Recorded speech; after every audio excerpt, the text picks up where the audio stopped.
Hello friends, दोस्तों मैं हूं गजेंद्र सिंह राठौड़। आईटीआई वर्ल्ड में आपका बहुत बहुत स्वागत है। आज के इस वीडियो में हम देखेंगे वाटर सप्लाई सिस्टम में क्वालिटी स्टैंडर्ड्स के बारे में। ठीक है।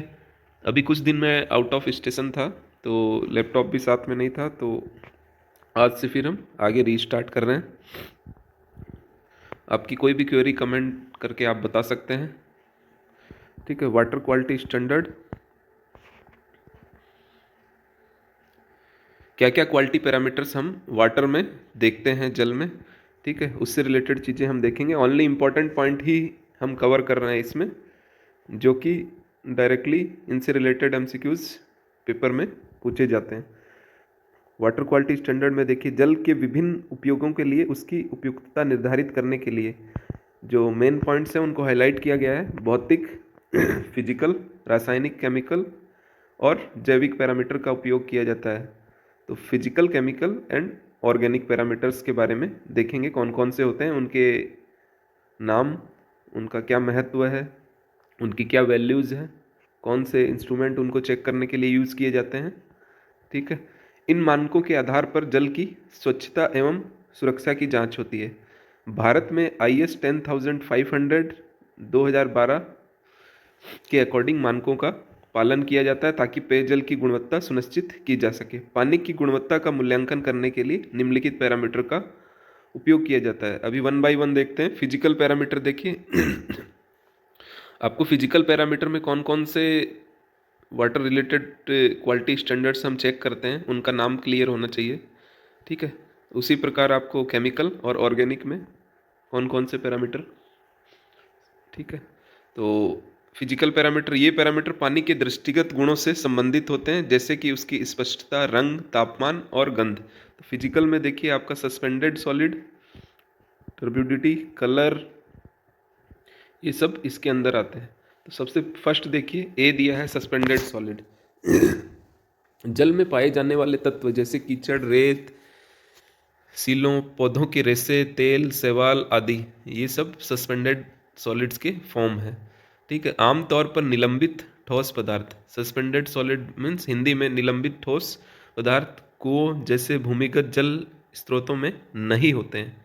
मतलब अंडरग्राउंड जो सोर्स होते हैं उनमें सस्पेंडेड सॉलिड्स नहीं रहते हैं, और जो सब सरफेस ऊपर रहते हैं सोर्सेस, जैसे रिवर है, ओशन है, इनमें सस्पेंडेड सॉलिड्स पाए जाते हैं, और पानी का कलर इनसे मटमैला टाइप से हो जाता है। समस्या क्या होती है इनसे, अगर इनमें डिजॉल्व ऑक्सीजन सस्पेंडेड सॉलिड से क्या होती है, कम हो जाती है। और ये 4 मिलीग्राम पर लीटर से कम होने पे उसमें जो सूक्ष्म जीव होते हैं वो, जैसे मछलियाँ, मरना स्टार्ट हो जाती है। अब एज पर EPS USA environment protection agency, एक लिमिट दी गई है, इसकी स्वीकृत और अस्वीकृत लिमिट क्या है। तो पीने, the permissible concentration of suspended solid is 30 milligram per litre and cause of rejection 2000 milligram per litre.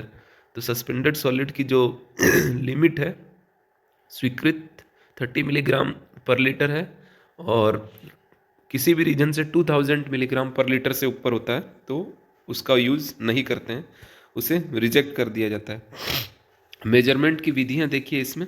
The suspended solid present in surface water can be determined by, कौन कौन से मेथड से हम इसको चेक करते हैं। ग्रेविमेट्रिक मेथड होता है, रंग मिति परीक्षण, कैलोरीमेट्रिक टेस्ट, अनुमापन, टेट्रीमेट्रिक टेस्ट, और लास्ट है स्पेक्ट्रोफोटोमेट्रिक टेस्ट। ये 4 टेस्ट हो गए जिनसे हम टर्बिडिटी, सस्पेंडेड सॉलिड्स चेक करते हैं। तो आपको नाम क्लियर होना चाहिए। नाम देके डायरेक्टली पूछा जाता है कि इससे कौन सा आपकी प्रॉपर्टी चेक की जाती है, कौन सा क्वालिटी स्टैंडर्ड इनसे चेक किया जाता है, या क्वालिटी स्टैंडर्ड का नाम देके टेस्ट, डिफरेंट टेस्ट के नाम दिए जाएंगे, उनसे रिलेटेड पूछा जाएगा। नेक्स्ट देखिए टर्बिडिटी। तो टर्बिडिटी पानी की धुंधलापन या मटमैलेपन को दर्शाती है, जो निलंबित ठोस कणों, कण, सूक्ष्म जीव या प्रदूषक के कारण होती है। हाई टर्बिडिटी प्रदूषण और हानिकारक सूक्ष्म जीवों की उपस्थिति का संकेत देता है। इसकी इकाई देखिए क्या है, NTU में मेजर करते हैं, इंपॉर्टेंट है काफ़ी, नेफेलोमेट्रिक टर्बिडिटी यूनिट। ठीक है। इसकी मानक सीमा है तो IS 10500 2012 के अकॉर्डिंग देखते हैं, ये भी काफ़ी इंपॉर्टेंट है। पीने के पानी के लिए less than 1, NTU, मतलब 1 NTU से कम होना चाहिए। और काज ऑफ रिजेक्शन, किसी भी रीजन से अगर किसी एरिया में पानी की टर्बिडिटी अप टू 5 NTU तक हम उसको उपचारित करके यूज कर सकते हैं। अगर उससे ज़्यादा होता है 5 से, तो उसका हम उपचार करके ट्रीटमेंट करके भी यूज़ नहीं करेंगे। तो मैक्सिमम लिमिट आपकी हो जाएगी 5 NTU। और अलाउेबल लिमिट पूछा जाता है ड्रिंकिंग वाटर के लिए, तो टर्बिडिटी की 1 NTU। इंपॉर्टेंट है ये टर्बिडिटी मेजरमेंट की विधियाँ। ठीक है, जैसे सस्पेंडेड सॉलिड्स के 4 आपने नाम देखे थे, उसी टाइप से इसका है। इसमें भी आपको कुछ मेन पॉइंट्स हाईलाइट किए हुए इनमें। फर्स्ट देखिए टर्बिडिटी रॉड, ये छड़ होता है, इसमें प्लेटिनम की सुई लगी होती है नीचे। बॉटम पोर्शन जो होता है प्लेटिनम से कवर होता है। यह है एक साधारण प्रायोगिक विधि है, प्रयोगशाला मेथड है, जिसमें एक पारदर्शी ट्यूब का उपयोग किया जाता है। इसमें पानी का एक निश्चित मात्रा डाली जाती है और ट्यूब को ऊपर से नीचे की ओर देखा जाता है। जब तक पानी में निलंबित कणों के कारण दृश्यता प्रभावित नहीं होती है, तब तक ट्यूब को नीचे किया जाता है। इस बिंदु पर ट्यूब में पानी की ऊंचाई से टर्बिडिटी का अनुमान लगाया जाता है। तो सिंपल एक ट्यूब होती है, उसमें वाटर जल लिया जाता है, जिस भी मात्रा में आपको सैंपल के तौर पे लेते हैं, और उसके बाद में टर्बिडिटी रॉड को टॉप से आप उसको धीरे धीरे डुबाना स्टार्ट करेंगे। जहाँ पे इसकी बॉटम पोर्शन में प्लेटिनम लगी हुई जो पोर्शन है वो दिखना बंद होगा, वो हाइट मेजर करके उसकी टर्बिडिटी स्केल से चेक कर लेते हैं। सेकंड देखिए जैक्सन टर्बिडिटी मीटर। इसका उपयोग केवल तब किया जाता है जब टर्बिडिटी 25 मिलीग्राम पर लीटर से अधिक हो, और यह प्रयोगशाला विधि है। तो इसीलिए इसका पीने के पानी के लिए इस विधि का उपयोग नहीं किया जाता है, क्योंकि 25 से अधिक होगी तब इसका जैक्सन टर्बिडिटी मीटर का यूज़ किया जाता है। जबकि पीने का पानी मैक्सिमम हमारा 5, उपचार करके भी 5 तक है, नॉर्मल तो इसकी अलाउबल लिमिट 1 NTU है। सो इसका पीने के पानी के लिए यूज़ नहीं होता है। प्रयोग में आने वाले उपकरण जैक्सन टर्बिडिटी मीटर, माप की इकाई FTU होता है या NTU। ठीक है, तो ये इंपॉर्टेंट है, इकाई जितनी भी लिखी हुई है आपको पता होनी चाहिए, और लिमिट भी पता रहनी चाहिए। हाई टर्बिडिटी के लिए इसका उपयोग किया जाता है। FTU for measuring turbidity units and NTU nephelometric turbidity units. Next देखिए Baylis turbidity meter, used for domestic water के लिए इसका यूज किया जाता है। यह पानी में निलंबित कणों को प्रकाश से स्कैटरिंग को मापता है। इसमें क्या होता है, एक बीकर लेते हैं, देखिए इस प्रकार एक बीकर होगा, इसमें पानी है, तो इसमें प्रकाश को गुजारा जाता है इस टाइप से। ठीक है, तो इनसे टकरा के कुछ तो परावर्तित हो जाएगा, रिटर्न हो जाएगा, कुछ डायरेक्ट 0 डिग्री पे डायरेक्ट ये क्रॉस कर जाएगा, कुछ 90 डिग्री पे स्कैटर्ड हो जाएगा। ठीक है, तो इनको मेजर किया जाता है। ठीक है, तो स्कैटर्ड जो आपका नेफेलोमीटर के दिया गया है, इसमें ये स्कैटर्ड वाले को जो डायरेक्शन चेंज कर लेता है अपना, वो चेक किया जाता है। और बेलीज के लिए ये आपका बेलीज के लिए हो गया, और ये नेफेलोमीटर के लिए। ठीक है, बेलीज में आपका डायरेक्टली जो परावर्तित हो जाता है उसको, उसके द्वारा इसका टर्बिडिटी चेक किया जाता है। नेक्स्ट इसका देखिए नेफेलोमीटर, यह विधि पानी में उपस्थित निलंबित कणों द्वारा प्रकाश के प्रक्षिप्त स्कैटर्ड, ये याद रखना आपको, इंपॉर्टेंट पॉइंट है, स्कैटर्ड होने को मापने का आधारित है। जब प्रकाश पानी के सैंपल नमूने से गुजरता है तो निलंबित कण प्रकाश को स्कैटर करते हैं। एक नेफेलोमीटर का उपयोग इस परिलक्षण को मापने के लिए किया जाता है। तो इसमें जो उपकरण यूज होता है नेफेलोमीटर ही बोलते हैं उसको, और मेजरमेंट इकाई टर्बिडिटी की NTU। विशेषताएं देखिए, इस विधि में प्रकाश की तीव्रता को मापते हैं जो टर्बिडिटी के स्तर को प्रदर्शित करता है। यह विधि उच्च सटीकता प्रदान करती है और जल में बहुत छोटे कणों को भी मापने में सक्षम होती है। स्टार मार्क दिया गया है। नेफेलोमीटर विधि सबसे सटीक और विश्वसनीय मानी जाती है, जबकि टीटीमन आपका जो फर्स्ट टर्बिडिटी रॉड थी सबसे सामान्य और सस्ती होती है। ठीक है, टर्बिडिटी ट्यूब वाला। थर्ड देखिए क्वालिटी स्टैंडर्ड दिया गया है। कलर भी फिजिकल ही फॉर्म है, कलर है, टेस्ट एंड ऑर्डर और टेम्परेचर, तीन और है जो कि फिजिकल फॉर्म में है। तो कलर में देखिए, रंग पानी का दृश्य रूप होता है जो घुलित और निलंबित पदार्थों के कारण होता है। इसमें इकाई देखिए, हेजन यूनिट्स HU, स्वीकृत सीमा कलर की 5 TCU, true colour unit TCU means, और किसी भी रीजन से 25 से ऊपर TCU नहीं होना चाहिए। इसकी फुल फॉर्म भी आपको पता होनी चाहिए, NTU TCU, ये भी डायरेक्टली पूछा जाता है कई बार। नेक्स्ट, टेस्ट एंड ऑर्डर, गंध पानी की महक को दर्शाता है जो जैविक सामग्री, गंदगी या रासायनिक तत्वों की उपस्थिति से प्रभावित हो सकती है। मानक सीमा, पानी में कोई अप्रिय या असामान्य गंध नहीं होनी चाहिए। अप्रिय गंध प्रदूषण का संकेत देती है। टेम्परेचर, ये लिमिट्स आपको याद होनी चाहिए टेम्परेचर की, 10 to 25 डिग्री सेंटीग्रेड। पानी का तापमान जल जीवों को प्रभावित करता है और गैसों जैसे ऑक्सीजन की घुलनशीलता को भी प्रभावित करता है। ये सारे फिजिकल पैरामीटर्स हो गए आपको, इनके नाम आपको याद होने चाहिए, इनकी यूनिट्स याद होनी चाहिए और इनकी क्या वैल्यूज़ है, स्वीकृत सीमा कहाँ तक है और अदर किसी भी रीजन से मैक्सिमम जो अलाउेबल लिमिट है, दोनों। तो दोनों चीज़ें पूछा जाता है, आपको क्वेश्चन बड़े ध्यान से देख के इसको करना है। नेक्स्ट देखिए, केमिकल प्रॉपर्टीज़ में क्या क्या आती है। ये पैरामीटर पानी के रासायनिक तत्वों की जांच करते हैं, जैसे घुलित ठोस, लवण, अन्य पदार्थ जो उसकी गुणवत्ता को प्रभावित करते हैं। ये भी काफ़ी इंपॉर्टेंट है, ठीक है। क्वालिटी पैरामीटर सभी इंपॉर्टेंट है इनके। पीएच देखिए, पीएच क्या होता है, पानी की अम्लीयता या क्षारीयता का मापता है। अम्लीयता आपकी 0 to 7 तक पीएच वैल्यू होगा तो अम्ल होगा, 7 आपका न्यूट्रल होगा, मीन 7 से लेस देन है तो अम्ल होगा, 7 आपका न्यूट्रल और 7 से ग्रेटर देन होगा तो क्षार होगा, ठीक है। पीने के पानी के लिए आदर्श सीमा आपको दिया गया है 6.5 to 8.5 के बीच में रहना चाहिए पीएच वैल्यू।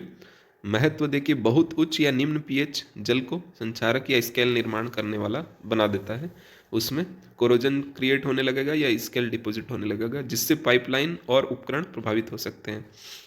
सेकंड देखिए, टोटल डिजॉल्व सॉलिड, TDS जल में घुले पदार्थों, खनिजों, लवणों, धातुओं की कुल सांद्रता को दर्शाता है। इसका मानक सीमा IS 10500 के द्वारा पीने के पानी के लिए less than 500 milligram per litre. महत्व, उच्च TDS पानी का स्वाद प्रभावित कर सकता है और स्वास्थ्य संबंधित समस्याएं उत्पन्न करता है। बी हो गया। थर्ड देखिए, हार्डनेस, ये भी काफ़ी इंपॉर्टेंट है, इससे रिलेटेड क्वेश्चन मोस्टली हर एक एग्ज़ाम में वाटर सिस्टम से पूछे जाते हैं। तो हार्डनेस आपने पहले भी पढ़ा हुआ है, वाटर 10 तक भी पढ़ाया जाता है ये। हार्डनेस में कठोरता पानी में घुले कैल्शियम या मैग्नीशियम लवणों के कारण होती है। महत्व देखिए, कठोर पानी पाइपों में स्केल का निर्माण करता है और साबुन और डिटर्जेंट के प्रभाव को कम करता है। कारण इसमें कैल्शियम और मैग्नीशियम आयन हो गए, जो कि ऑलरेडी लिखा गया ऊपर भी। पीने के पानी के लिए स्वीकृत सीमा 200 मिलीग्राम पर लीटर और अस्वीकृत सीमा, काज ऑफ रिजेक्शन, रिजेक्ट करने के लिए 600 मिलीग्राम पर लीटर। विधि दिया गया है, टाइट्रेशन मेथड, और इसमें 2 टाइप की हार्डनेस दी गई है, अस्थाई, स्थाई। अस्थाई को कार्बोनेट कठोरता भी बोलते हैं और स्थाई को गैर कार्बोनेट।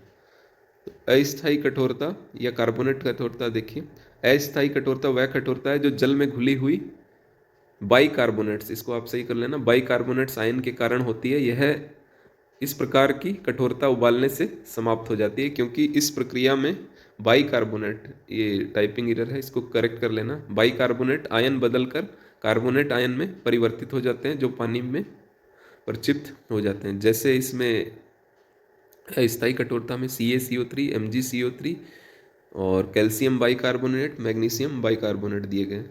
स्थायी कठोरता में देखिए, स्थायी या गैर कार्बोनेट कठोरता वह कठोरता है जो जल में घुली हुई सल्फेट, क्लोराइड या नाइट्रेट आयनों के कारण होती है। यह कठोरता उबालने से समाप्त नहीं होती है, इसे रासायनिक उपचारों द्वारा हटाया जाना होता है। और इसके जैसे एग्जाम्पल देखिए, CaSO4, MgSO4, CaCl2, MgCl2, CaNO3 twice, MgNO3 twice, ठीक है। तो कैल्शियम नाइट्रेट हो गया, मैग्नीशियम नाइट्रेट और calcium sulphate, magnesium sulphate, calcium chloride, magnesium chloride, ये सारे स्थायी कठोरता हो गया, ठीक है। नेक्स्ट अभी क्लोराइड कंटेंट।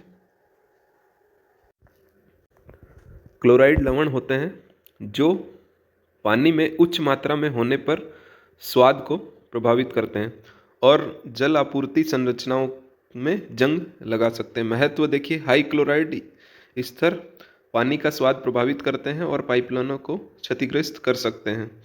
क्लोराइड मापने की विधि मोहर्स एक रासायनिक विधि है जिसका उपयोग जल में क्लोराइड आयन की सांद्रता मापने के लिए किया जाता है। तो विधि का नाम आपको याद रखना है और इसमें कौन सा घोल और कौन सा संकेतक यूज होता है।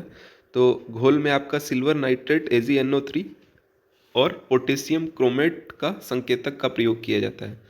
ठीक है, यह विधि क्लोराइड आयन की मात्रा को मापने के लिए एक टाइट्रेशन प्रक्रिया का हिस्सा होती है। अलाउबल लिमिट इसकी 200 मिलीग्राम पर लीटर और काज ऑफ रिजेक्शन लिमिट है इसकी 1000 मिलीग्राम पर लीटर।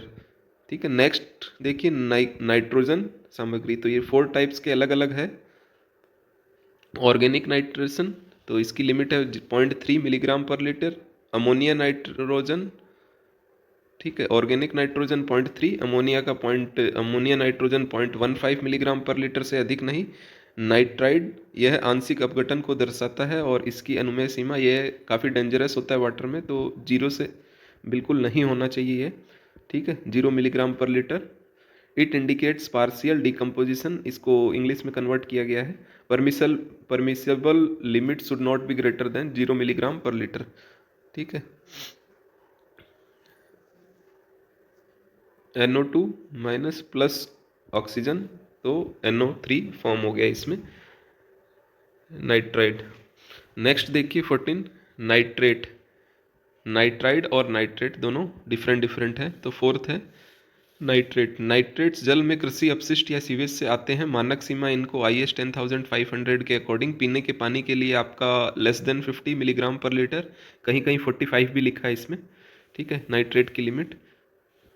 और महत्व, उच्च नाइट्रेट स्तर, इसमें क्या होता है, कौन सा रोग होता है, रोग नाम दिया है ब्लू बेबी सिंड्रोम, इसी को मेथोमोग्लोबिलिया, ये प्रोनाउंसिएशन करने में थोड़ा कन्फ्यूज़न हो, काफ़ी बड़ा नाम है। ठीक है, मेथेमोग्लोबिनेमिया और ब्लू बेबी सिंड्रोम इसी को कहा जाता है। तो ये नाइट्रेट की वजह से होता है। नेक्स्ट है इसका फ्लोराइड। फ्लोरिड एक प्राकृतिक यौगिक है जो आमतौर पर जल में पाया जाता है। पीने के पानी के लिए आदर्श सीमा 0.5 मिलीग्राम पर लीटर से 1.5 तक ओके है।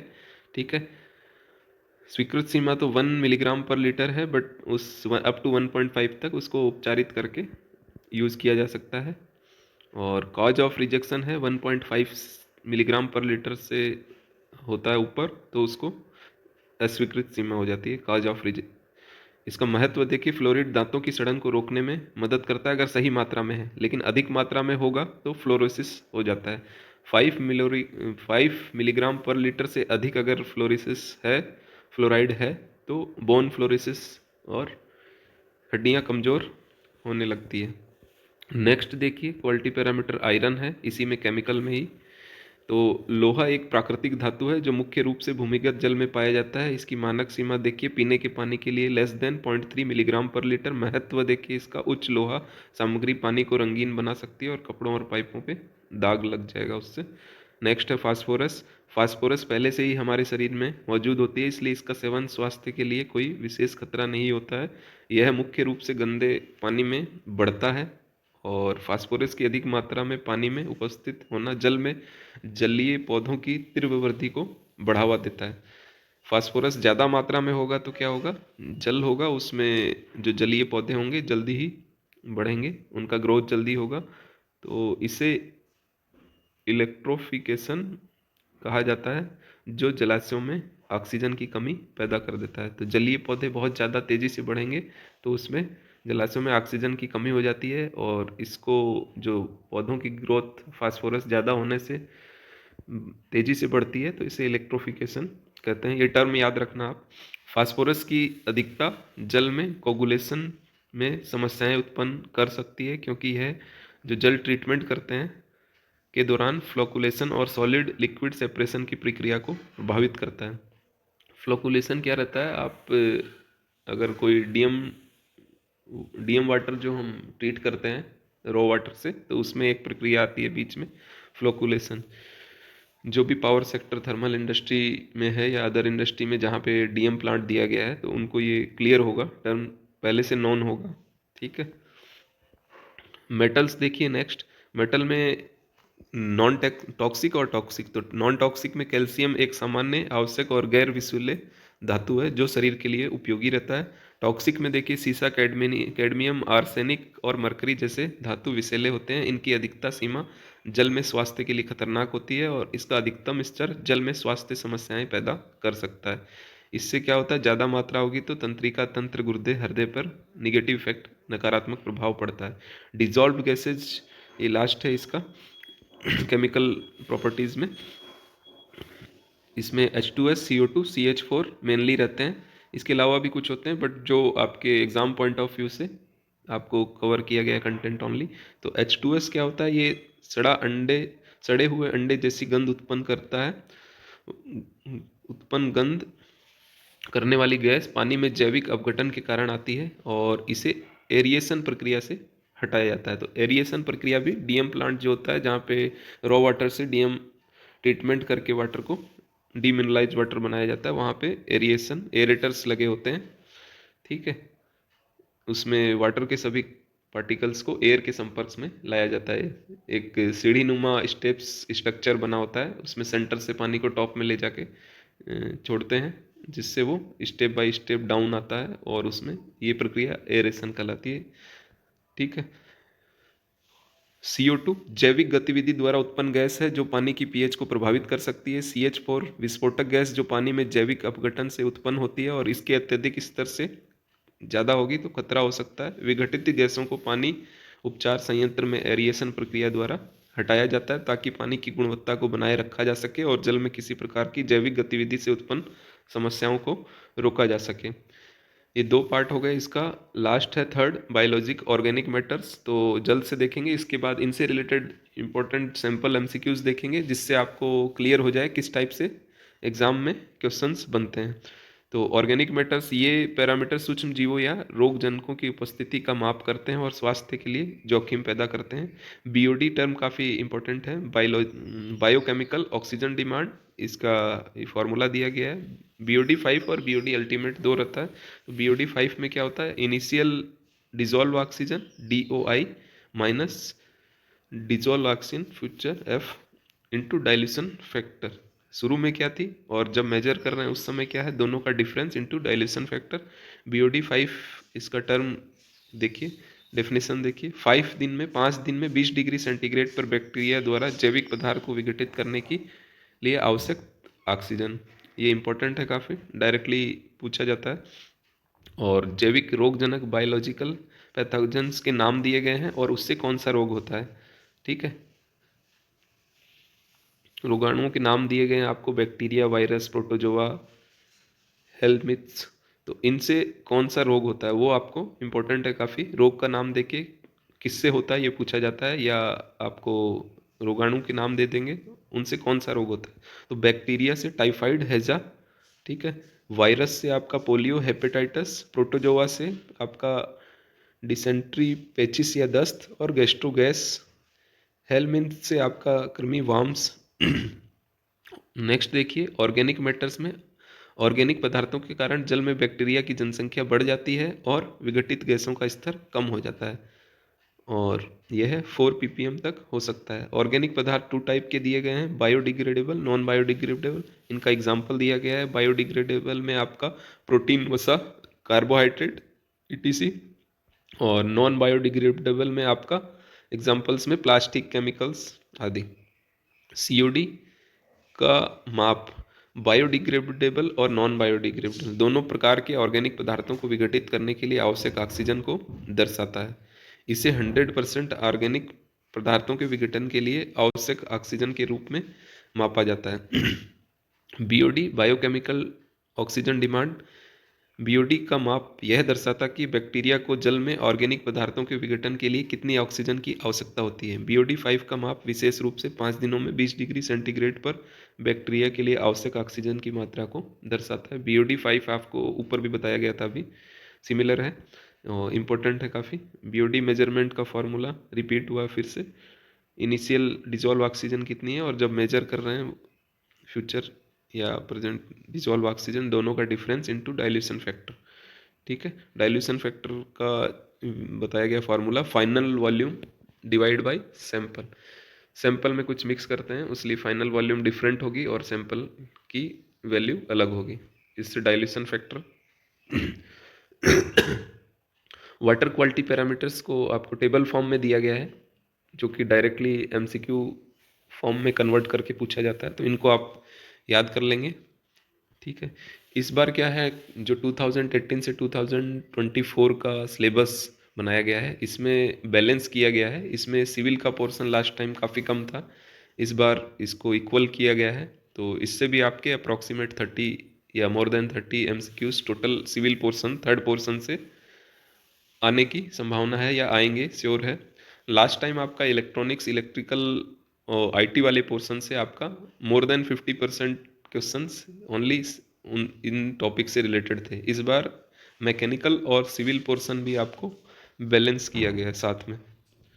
ठीक है, ये टेबल आप देख लेना, इसमें प्रॉपर्टी ऑफ वाटर्स दिया गया है, कौन सी जो क्वालिटी पैरामीटर्स है उनके नाम है, अलाउबल लिमिट है, काज फॉर रिजेक्शन दिया गया है, और कौन सा टेस्ट उस पर किया जाता है। ऑलरेडी ये आपको ऊपर बताया गया है। सस्पेंडेड सॉलिड में आपका 30 milligram per litre, cause for rejection 200 milligram per litre, और टेस्ट दिया गया है। तो सेम आपको जो ऊपर बताए गए हैं उन्हीं को आपको टेबल फॉर्म में कन्वर्ट कर दिया गया है, और वैल्यूज़ काफ़ी इंपॉर्टेंट है, तो आप इनको देख लें। ठीक है, आयरन, सल्फेट, आर्सेनिक, ये सब पूछा जाता है।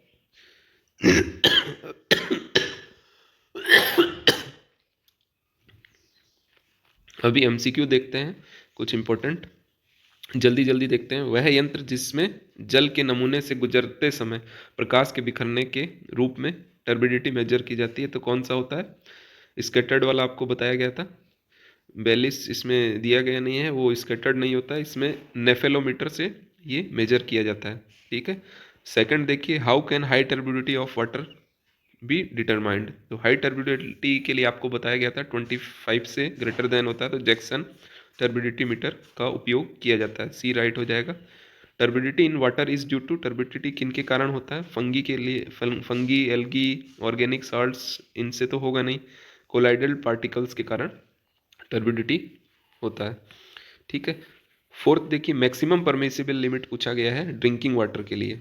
ठीक है, मैक्सिमम टर्बिडिटी आपकी 5 NTU हो जाएगा, और किसी भी रीजन की वजह से अगर 5 तक होगा तो उसको ट्रीट करके यूज किया जा सकता है, और अलाउबल लिमिट पूछा जाता है तो 1 होगा, ए राइट आंसर होगा।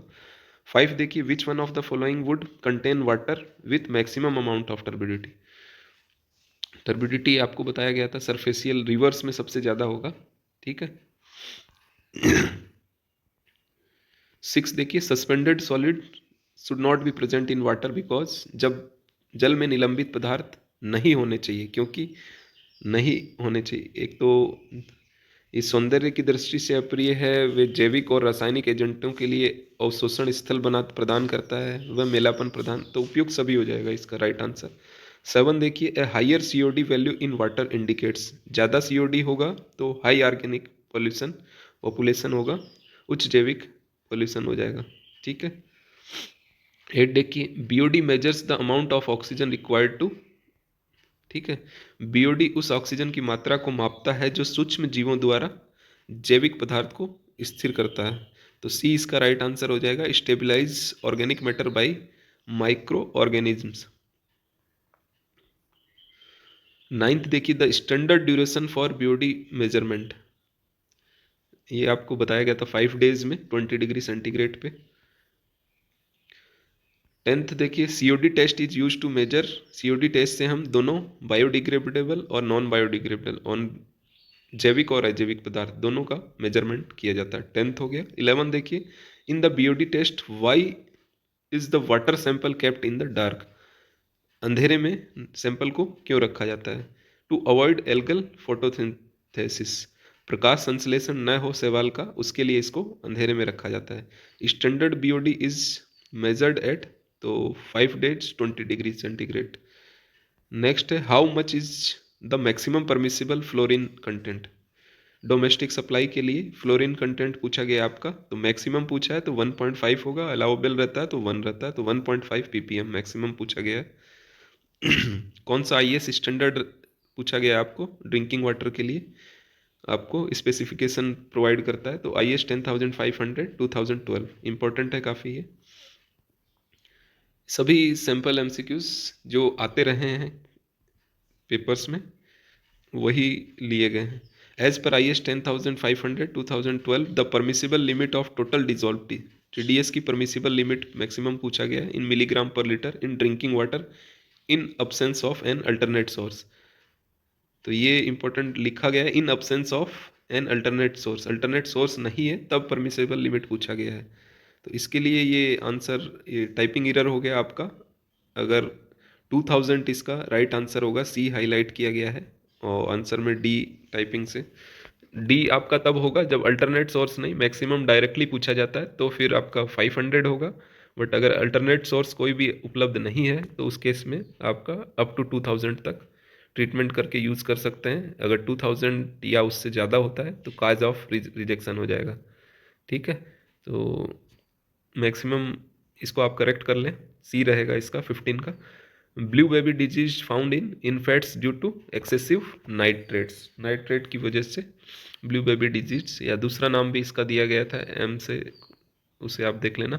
Water is non an acidic, तो एसिडिक आपको बताया गया था लेस देन 7 pH वैल्यू होगी तो एसिडिक, तो इसमें दिया गया है 4 लेस देन 4.5 लेस देन 6.5 2.5, तो ऑल ऑफ द अबव सभी एसिडिक हो गया। 7 होगा तो न्यूट्रल और मोर देन 7 होगा तो आपका बेसिक। 18 देखिए, what is the main cause of water hardness, तो ये आपको बताया गया है कैल्शियम एंड मैग्नीशियम। ठीक है, B राइट आंसर हो जाएगा। What does pH measure in water, तो pH क्या, एसिडिटी एंड एल्कलिनिटी, अम्लीयता और क्षारीयता बोथ मेजर करता है। टेम्परेचर पूछा गया है ड्रिंकिंग वाटर जो टेस्ट करते हैं, तो 10 to 25 डिग्री सेंटीग्रेड टेम्परेचर आपका फिजिकल पैरामीटर में दिया गया है। 10 से 25 डिग्री, 5 टाइप के फिजिकल पैरामीटर दिए गए हैं, उसी में लास्ट ये था। और 21 देखिए, which physical parameter measures the suspended solid, किससे मेजर किया जाता है, तो राइट आंसर हो जाएगा टर्बिडिटी, सस्पेंडेड सॉलिड को मेजर करता है। नेक्स्ट देखिए, जल की किस भौतिक विशेषता से जल की प्रकाश संचारित करने की क्षमता का पता चलता है, तो टर्बिडिटी राइट आंसर। टर्बिडिटी किससे मेजर यूनिट पूछा गया है, तो NTU हो जाएगा इसका 23 का। एंड लास्ट है आपका 24, which of the following is physical parameter of water quality. Water quality का डायरेक्टली आपको 3 टाइप के पैरामीटर्स बताए गए थे, फिजिकल, केमिकल और ऑर्गेनिक। तो फिजिकल में आपका टेम्परेचर आता है। ठीक है, सस्पेंडेड सॉलिड थे उसमें, फिजिकल में टेम्परेचर था, कलर था, ऑर्डर था, टर्बिडिटी था, तो टेम्परेचर उसमें राइट आंसर हो गया आपका। तो इससे आपको क्लियर होगा किस टाइप से MCQs बनते हैं, और ओनली मेन पोर्शन कवर किया गया है जो एग्ज़ाम पॉइंट ऑफ व्यू से काफ़ी इंपॉर्टेंट है। नेक्स्ट हम water distribution system and storage देखेंगे। तो आज के लिए बस इतना ही। थैंक्स फॉर वॉचिंग, धन्यवाद।